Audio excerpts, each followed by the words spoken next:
Yo, RX, sadly back with another recap of UFC 288. Fuck the main event. Yeah, I'm gonna keep this short and sweet, get right to the point. This ain't gonna be a long video, you can probably tell, and I really don't want to do this because fuck this card. So, how am I gonna do the recap? No, who should they fight next, none of that shit. All I'm gonna do is talk about the fights I want to talk about, the fights I don't want to talk about, I'm not talking about. If you don't like it, don't watch. I don't give a fuck right now. Not in the mood. So, if you want to stay and hear what I have to say about some fights, stay. I appreciate it. And if you do, please like, comment, sub, 100 subs by the end of the year. And as always, let's recap some fights, I guess. We had 13 fights. Yes, we did. I did recap, or my bad, we had 12 fights. I did break down 13. We lost one on weigh-in day, being Zulgas Zumagulov and Rafael Esteban.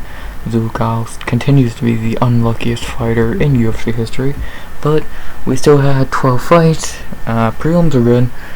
2 point. Main card was god awful, but let's talk about it. And for the first couple fights, I actually will talk about a little bit, and a good amount, because I think these were the peak of the card to a point. As we began the card with Claudio Ribeiro versus Joe Holmes. Pretty predictable fight. In round 1, Holmes was trying not to get hit, of course, trying to make it a wrestling match, and it did work because he didn't get knocked out in the first, but the only reason he didn't get knocked out in the first because the round ended, because at the end of round 1, Ribeiro was on Holmes' back, landing shots, and if the round was 5 more seconds, the fight is over. But the round ended, they both went back to the corner, come out for round 2, and Holmes is pretty much given up. And 3.5 minutes in, Ribeiro lands I believe a knee that hurts Holmes, and then some shots that drop him, and gets to finish. So pretty much everything everyone said was right. Holmes just not very good. He's not UFC level, and he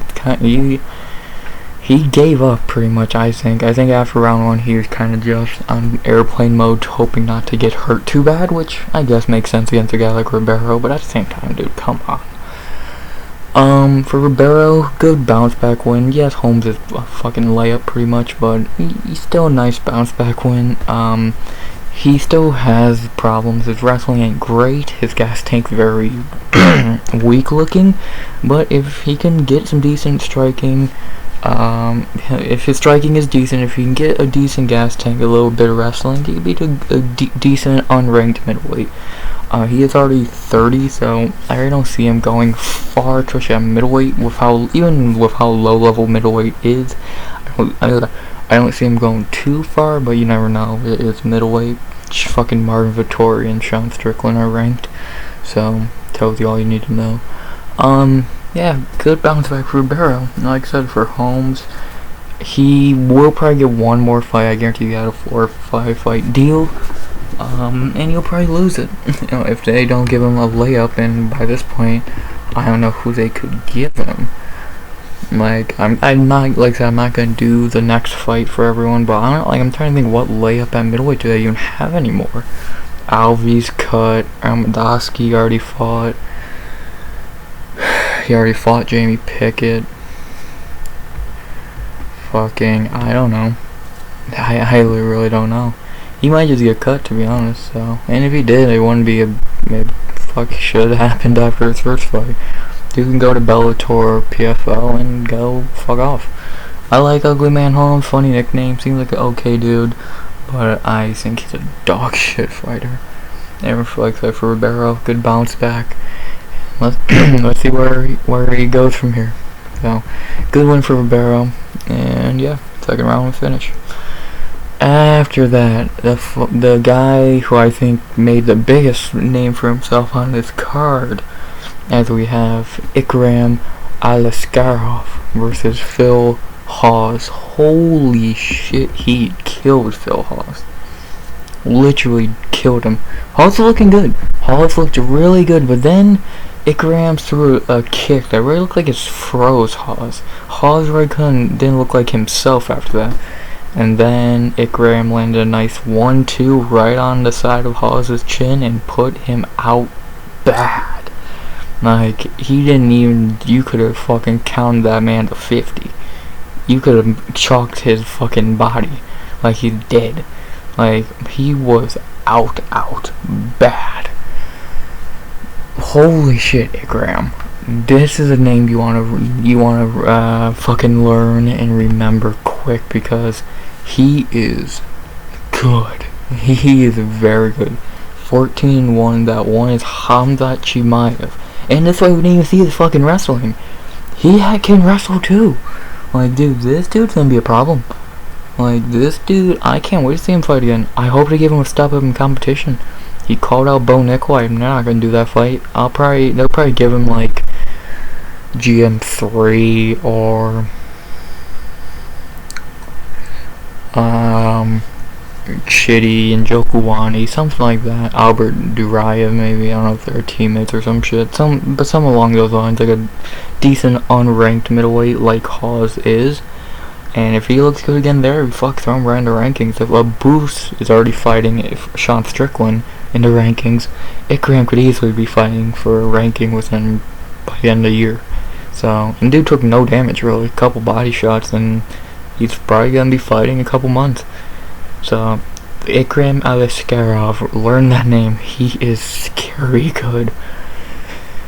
For Phil, like I said in my breakdown, he always seems to trip at the last hurdle. This would have been a huge win for him. He would have got this one. He could have been right back where he was going into the Curtis fight, close on a ranking.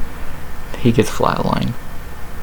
Like, he's not losing to bad fights. His 3 losses in the UFC are Chris Curtis, Roman Dolidze, and Ikram. 2 of them are ranked, and 1 dude will probably be ranked.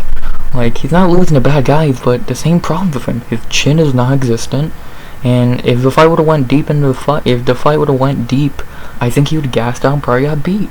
So he's pretty much, if you touch me, I'm going down. He has talent. Phil Hawes has a lot of talent. If he had a chin, he'd be a top 15 dude. I think. Just he has no chin. And I feel bad for him, dude, because like I said, the dude does have talent.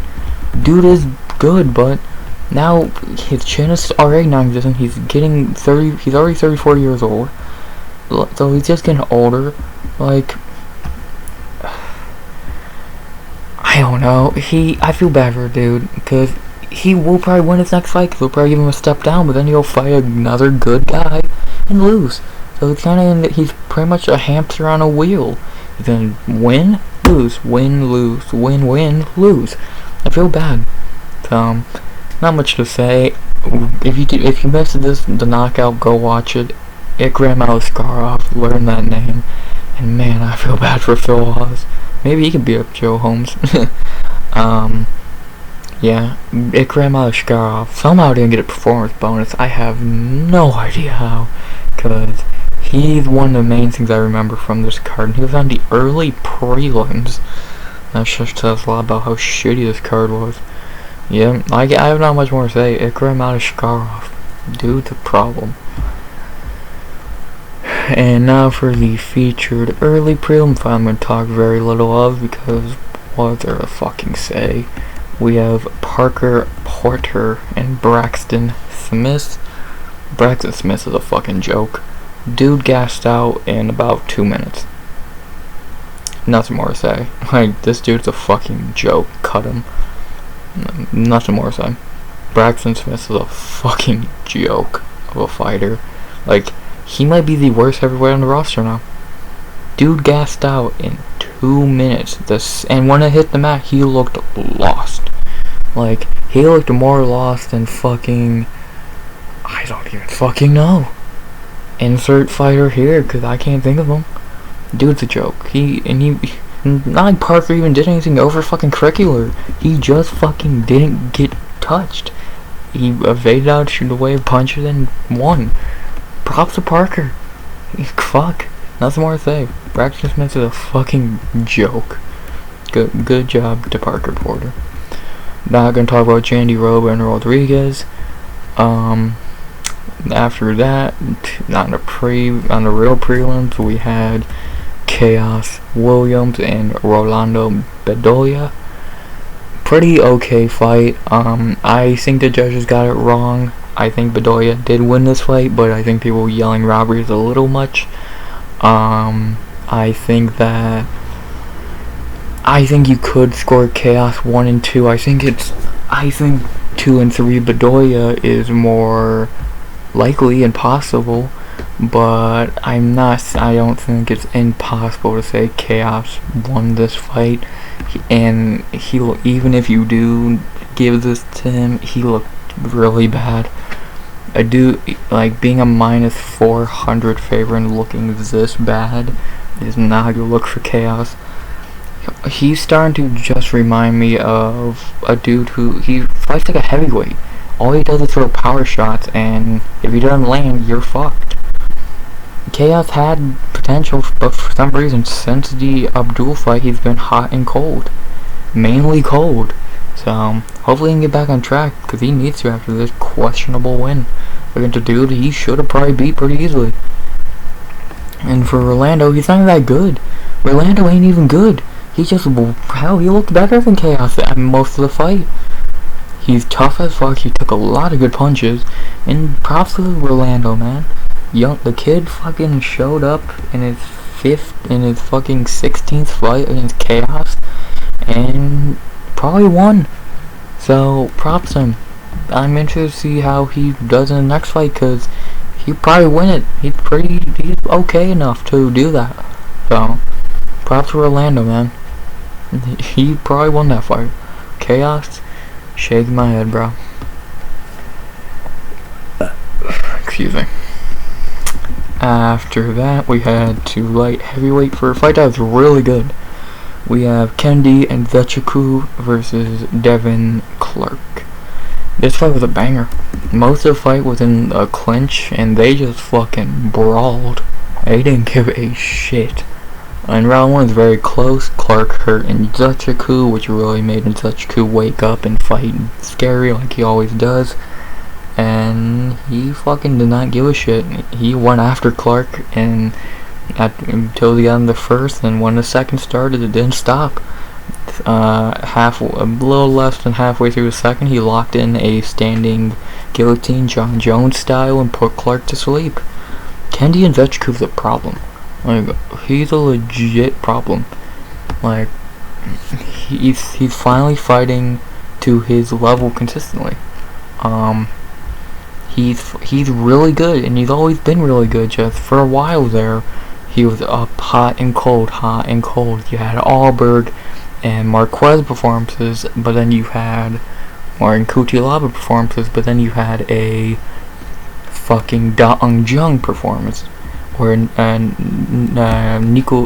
Mariano performances. Like, dude, if you can be consistent, you'll easily be ranked, because light heavyweight is so bad. And actually, light heavyweight might be bad, but Kendi probably should be ranked. He's pretty good. And if you honestly ask me how I think he does against some fucking ranked dudes, he might beat him. Like, I don't know. I don't know. Kendi's good, and I'm happy he probably is gonna get ranked now. He deserves it, and yeah, I'm happy for Kendi, man. Dude's really good, and he's still very young, 30, and he's just now getting the rankings. He could make a run, so I think he'll get into top 5 and get a top shot or anything. No, but yeah, I think he could beat a guy like, let's see, who's ranked? Claire Roundtree, Dominic Reyes, Volkan Oezdemir, Paul Craig. I think he beats a bunch of those guys, and I'm interested to see who they match him up with. Dustin Jacoby.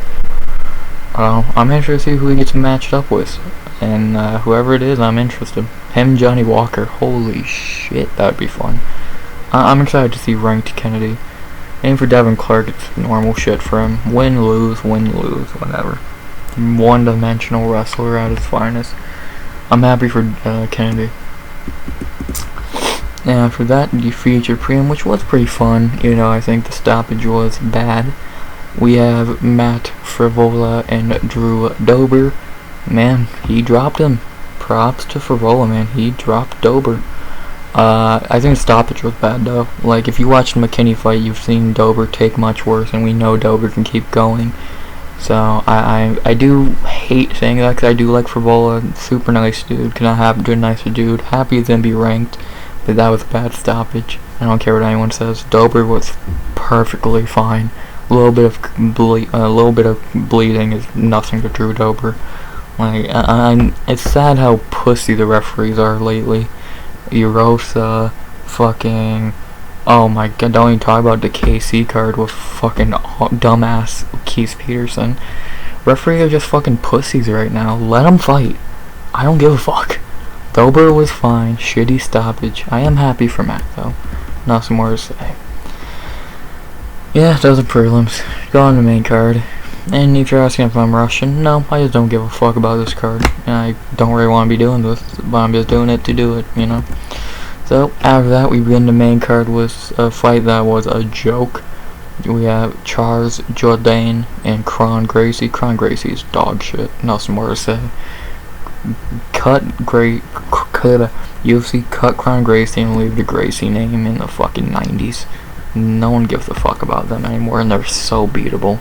Just don't go to the ground with some fucking crazy idea, dumbass. After that, we move on to maybe the highlight of the whole, one of the highlights of the night and the main card. Mansour Evloev versus Diego Lopez. Diego Lopez is him. He is fucking a goat, bro. Evloev's trash. I don't give a fuck. Evloev's trash. Lopez GOAT 2023. He would have beat Evloev on a full camp, and nothing more to say. Diego Lopez won that fight in all of our hearts, and he's a GOAT. Evloev is trash. After that, we have Yan Xiaonan, Jessica Andrade. Shitty stoppage. Again, even shittier than the Frivola stoppage. And yeah, shitty stoppage. Way too early. After that, Bilal Muhammad beat a dude with one arm. He's garbage. Don't give him a title shot. And for the main event, Henry Cejudo got robbed. Aljamain Sterling's the shittiest male champion in UFC history. Dude is a fucking joke. O'Malley smokes him in one. Actor lame shitling. Cejudo got robbed. Well, that was 288. I did not enjoy the card really at all, outside of Lopez, Ikaram, and Zetriku, and Jourdain beating the shit out of Gracie. I could really give a fuck for this card. This is one of the angriest I've been after a card. It's not 286 bad, if you know, you know, or a Cerrone O'Malley fight bad, but it's up there. I fucking hate this card. And that's why I don't give a fuck to recap it. I said what I said about the fights that matter. Fuck every other fight. So, fuck this card. Hopefully I'll be in a better mood after next week's card, UFC Charlotte, Almeida, and Rosenstrike. So, you'll hear from me break that down Sunday 1 p.m. or Friday 1 p.m. EST, and recap it Sunday 1 p.m. EST, most likely. And if you're wondering why this is coming out late, I thought about recording last night, but if I wanted to actually be able to talk normally and give you something watchable to a point, I had to do it today, because I could not do it last night, I swear to God. So, overall, hope you enjoyed the video, as much as you can. I will, like I said, I will be, my Charlotte videos will be better, my breakdown and recap, hopefully. So, hope you enjoyed the video. Fuck this card. Please like, comment, sub, 100 subs by the end of the year. And as always, RX